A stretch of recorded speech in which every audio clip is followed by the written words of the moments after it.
Čioriju 72. Šodien tev, man ir viens subscribers, kurš man visu laiku prasa, lai es pastāstu par Kawasaki KX250 2025. gada. Starp citu, ieķēru šitā te cāļu akni pastētīt skajā. Šī nav produkta izvietošana, nav reklāma, bet iesaku pamēģināt. Viņa tāda forša, pēc konsistences tāda, kā lai saka, šķidra. Pirmoreiz nopirku tur Mežcienas skajā, papromēju. Tā gribēja nebija vairs. Tagad speciāli braucu uz krastu jau paņēmu divas. Bet vairāk ar nebija. Divas tikai bija. Un, protams, paņēmu KFC. Jau teicu, lai es neēdu, kad runāju. Vai tas izskatoties briesmīgi. Bet, tā kā runa iet pa moci. Varbūt, labi, ok. Neēdīt. Labi. Tātad, Kawasaki KX250 25. gada. Viss, kas tev jāzina. Ja mēs paskatāmies apskatus YouTube'ā, tad vairums no šiem apskatniekiem pasniedz šo moci kā ar mazas jaudas motoru. Ķipa šim mocim ir vismazāk jauda no visiem, kaut kā tā, kas ir īstenībā pilnīgs absurds. Iepriekšējiem modeļiem, no 21. līdz 24. gadam, tā jauda bija tiešām eksplozīva tikai pašā galā. Jā, tur bija nenormāli. Tad tu spēri vaļā un 2 stundas pabrauc un sajūg diski visi salūzuši. Konkrēti man tādu moci dot nevar, jo es viņam pa 2 stundām salauzu sajūg diskus. Un vēl tur ķēdi pārlēc. Tas laikam tikai tāds atsevišķs gadījums bija. Sadalenie. Lūk, tad šis mocis tiek pozicionēts 25. gadā, ka viņam būs tā jauda arī vidējos apgriezienos, bet nezudīs tā jauda galā. Es varu teikt, ka tas īstenībā arī atbilst.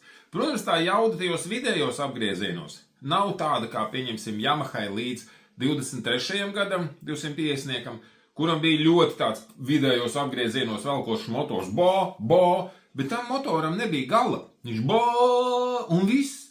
Ar šim savukārt ir tā, tad, kad tev liekas, kad ir gals, tad tu vēl bišķīt, un tad viņš reāli spēr vaļā. Šodien uzliku patestēt HGS izpūtēju.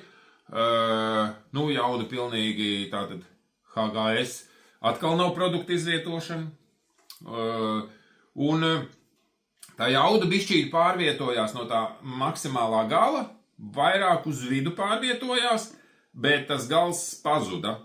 Ja to oriģinālo izpūtē ir tā, ka tas vidus ir tāds dūnaināks, bet viņš nav tā, ka un nokrīts tie apgriezieni. Viņš un velk. Tāpēc tas motors tajos vidējos apgriezienos velk, bet tie apgriezieni, neceļās. Ja tu neesi trāpīts pareizajā gaņģī, tad tu vari braukt ar augstāku gaņģi. Tev, vai tu esi pārgurs, vai tev slinkums kaut kas vai kas, bet viņš nenogurst. Ar jebkuru gaņģi viņš nenogurst, bet viņš arī neceļ augšā tos apgriezienus. Tā ir tāda viena lieta, kas ir vērtējums pozitīvi. Jo 250-nieks jau nav domās, lai tu brauc kaut kādos vidējos apgriezienos. Viņš ir jābrauc visu laiku galā, tā kā ar 125-nieku. Reāli ļoti līdzīga braukšana, kā ar 125-nieku. Tur, tie, kas māk braukt ar 125-niekiem, tiem šāds mocis reāli der. Tie, kas nemāk braukt ar 125-niekiem, es pat nezinu, ko lai es iesaku, bet katrā ziņā 250-nieku čettakteri tādiem cilvēkiem diez vai var baigi ieteikt, jo tā jauda būs, vairumam cilvēku viņi būs bišķīt par mazu, jo viņi arī gribēs braukt uz vidējiem apgriezieniem, tos ātrums īpaši negribēs slēgāt. Tāpēc es teiktu, ka parastajiem cilvēkiem, tādiem pusmūžā ap 30, kuri varbūt nav ar baigo pieredzes bagāžais muguras, es teiktu, ka laikam jau 350-nieku motors ir vislabākais. Kā tēm Husqvarna Gazgas. Viņš velk uz visiem apgriezieniem, ļoti tālu griežās. Protams, tā ģeometrija man ļoti nepatīk kā tēm ģeometrija. Es ar tādu pabraukt, ja man būtu jābrauc, tad tie augstie kāpļi zemēs sēdeklis. Un tas rāms lokās zem manis, ļoti ļodzīgs rāms ir kātamam. Bet labi, ne pa kātiem, pa Kawasaki. Kawasakam ir principā viscietākais un visprecīzākais rāmis no visiem. Līdz ar to viņš vadās ļoti precīzi.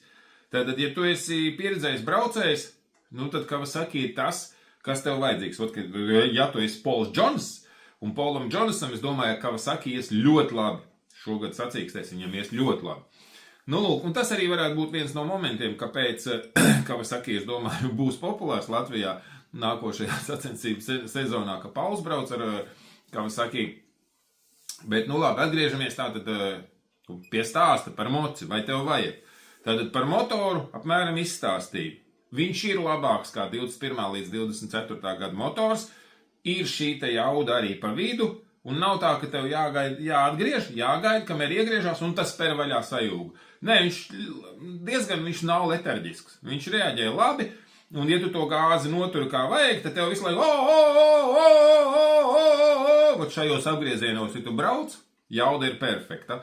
Un, protams, ar sajūgu jāstrādā. No gaņiem es teiktu, ka nav tā, ka baigi daudz jāstrādā. Salīdzinoši, pieņemsim, kas man tur bija 18. gada, kā saks kaut kad iepriekš. Ar to man bija tā, ka man no gaņu slēgāšanas tur muskuls kājā sāpēja.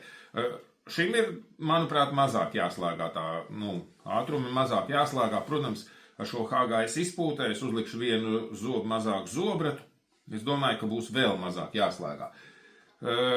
Bet, tāpatās, es šodien mēģināju pārlikt elkšņos to step-upu uz otro nosēdienu. Ar oriģinālo izpūtē bija tā, ka man paliek kaut kāds, ne pēdējais gaņģis, tātad 4. Un es to gaņģi noturu, un viņš brīvi aizlec līdz tam otrajam nosēdienam. Tad es uzliku to HGS izpūtēju, un es vairs nevarēju tikt līdz tam nosēdienam. Tad es uztaisīju bišķi traknāku degmaisījumu, un ar 4. tur